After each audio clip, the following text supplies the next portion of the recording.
So Elon Musk, the Tesla CEO, has definitely pooped himself with the Tesla Cybertruck. And the question remains is, will this be the thing that ultimately bankrupts him and Tesla? That's the subject of today's video, and let's just jump right in. This is the headline today, guys. Tesla recalling almost 700,000 vehicles due to tire pressure monitoring system issue. I've actually lost count, but I think this might be the seventh recall this year of the Tesla Cybertruck. They've had all sorts of problems with this one. This is some sort of tire issue or whatever. And basically, if the car doesn't tell you, what the tire pressure is, there's a possibility you're, overinflated, underinflated, and could possibly lead to a crash. And this is dangerous. This comes at a time when essentially, as I was saying, that the Cybertruck is basically Elon Musk royally poop himself, and but basically he's trying to hope that no one notices. We actually had and that's sort of in the figurative sense. We also have in the literal sense. There is a rumor going around that Trump pooped himself. Have a look at this video. I think he totally did. This is out of France, and the idea is if you watch the video, there's Trump there. Some lady behind him is like kind of sniffing her nose, like, what the heck is that smell? And then you have these other people pointing and laughing at Trump. This is in France, thinking like, look at the guy over there. I think he did it. I think he totally pooped himself. What do you think? And so every time I see this video, I show it to my wife. She thinks he might have just farted, but I'm thinking he might have pooped himself. And I can't believe we're talking about this. But yes, this is sort of how Elon Musk is feeling with the Tesla Cybertruck, just hoping no one will notice how bad of a thing this is. But we do notice. That's what we track on this channel, guys. For example, I guess sales are tanking or poopy, as you could say, in Europe, down double digits. I've seen different numbers on this stuff. But basically, I guess they don't like Teslas over there. And you got a lot more competition and other cars to choose from. This has been reported in multiple sources. We also have this thing. This is an interesting one. Basically, there's a report that Tesla's like buffing off the Foundation series like laser etching thing. Now, if you don't know, when they first came out with the Cybertrucks, they sold them to the super fans. And they would, essentially etch on like a laser thing that would say Cybertruck on there and charge you like 20 grand for the, quote, special edition kind of thing.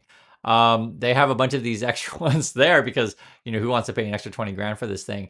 And so that's why they're buffing it off and have to sell them off as regular vehicles. It's pretty laughable. But I understand it. I mean, it kind of, how can I say, exposes a couple things about Tesla. One, it exposes that when you pay for a limited edition from them, you're basically getting something worthless. It's so worthless that they're buffing it off right now because no one even wants it. And who wants to pay an extra 20 grand just for a laser etching or effectively a sticker?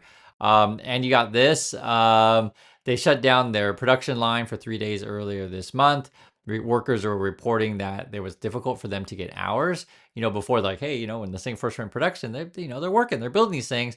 And then when the orders, basically stop flowing, you don't need people to work there so much anymore. Now, Tesla used to brag that there were 2 million pre-orders on this thing, but I called that out early on.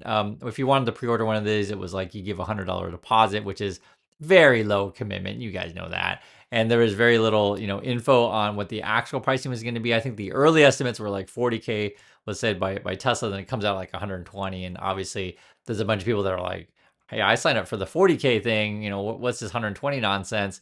But that's what it ended up being. And so orders are definitely slow. You got slow orders, you got low demand, and then you got these mechanical problems. They got some sort of battery issue. They're calling this the cell dent issue.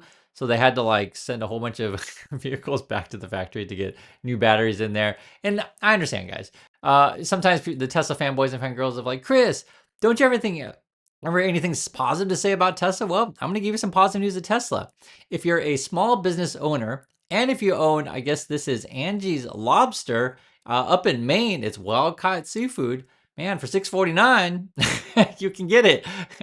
Cybertrucks are used for advertising because I don't know why. I guess the people who like lobster also like Cybertrucks, or let's just call this if you like ladies who dance on poles, you may like Cybertrucks as well. This has actually kind of been my funniest thing that I've seen in the Cybertruck this year.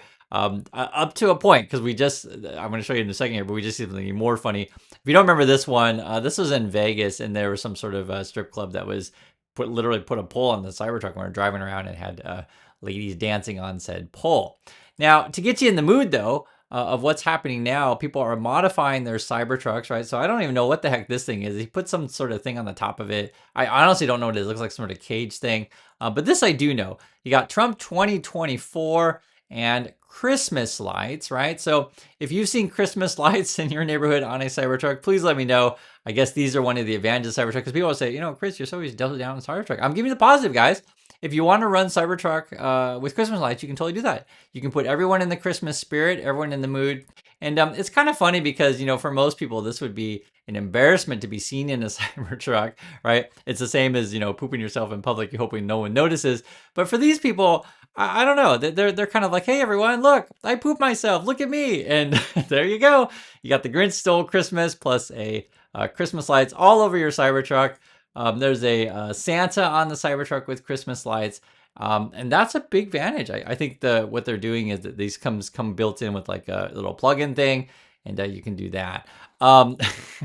Hey, you want some positive? I gave you some positive and get you in the Christmas spirit. There's also been reports, I guess, that the Cybertruck rear lights don't work that good. No, one, the visibility is not that good in these things, and you can actually see from this picture where on the left side, someone's saying that the one of the tail lights are out, and these things are all new. I mean, none of these are that old. They just came out this year. The Tesla's fanboys and the fangirls and the paid stock promoters will all say, well, guys, Elon is right because the stock keeps going up. And I always tell you that's absolutely true. The stock does go up. It trades like a cryptocurrency, basically. So it's trading on air. And this is reality, though. You can make money on air if you get in at the right time and get out at the right time. But you have to remember, you got to get out at the right time. This is actually the market cap of Tesla compared to all the other car companies. It's sitting at like 1.4 trillion, which is absolutely insane. And there's no way they can keep this stuff up with declining sales. You're pissing off your fans. And if you remember Tesla, they started out basically in California, and you appealed to left-leaning Democrats, right? People who care about the environment, people who want cool technology, these kind of things. And then you basically gave them the middle finger, and now you're going for Republican truck drivers who prefer gas vehicles. So good luck with that. And that's why it's interesting to watch the Tesla story, because how long can you keep the stock price inflated when sales are going down? Well, one of the ways you do it, and we always show you guys what Farzad's up to. He's the one of the paid Tesla stock promoters. He does like this podcast every day of like talking for an hour about how awesome Elon is. It is basically a cult. You can see here, Farzad, how Elon Musk is leading a meritocracy revolution. He brought a grifter guy on his channel, and the grifter guy met with Trump, and they're going to try to sell you a bunch of nonsense. That's what they do.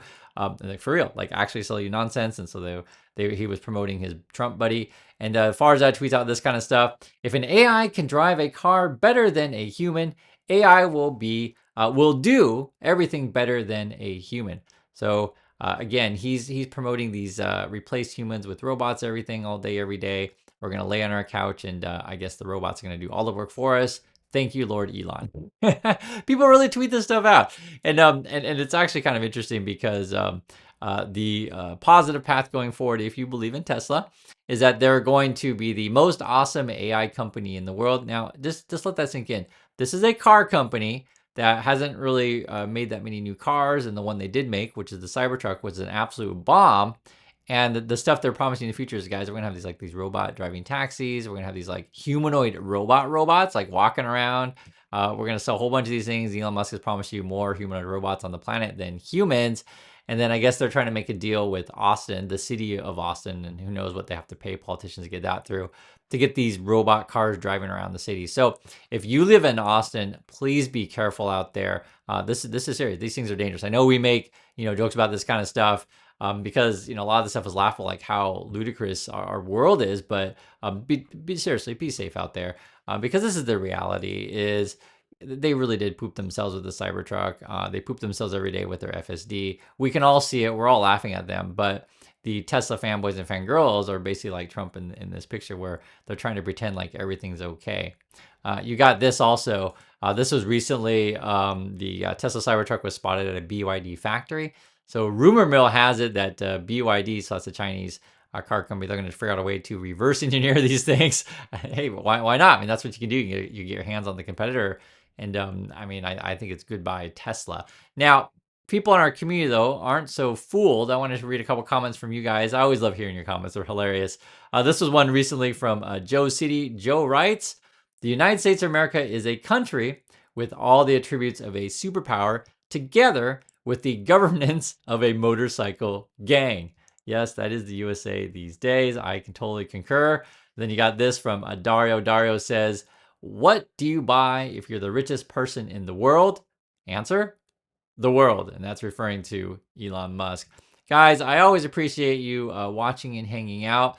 We have a couple of stories that we've been tracking, basically what's Musk up to in his sort of extracurriculars, video game playing, politics influencing, and what's the company and the stock doing. And if you're curious, like, why the connection? Well, essentially, if the stock collapses, and that's what Musk's net worth is based on, then he has no more influence. And that's going to be the interesting thing going forward. And that's my robot talking to me now. So, for real, it's a robot. Anyway, I guess Elon Musk hears me. I better be careful. Thanks for watching, everyone. And I'll catch you in the next video.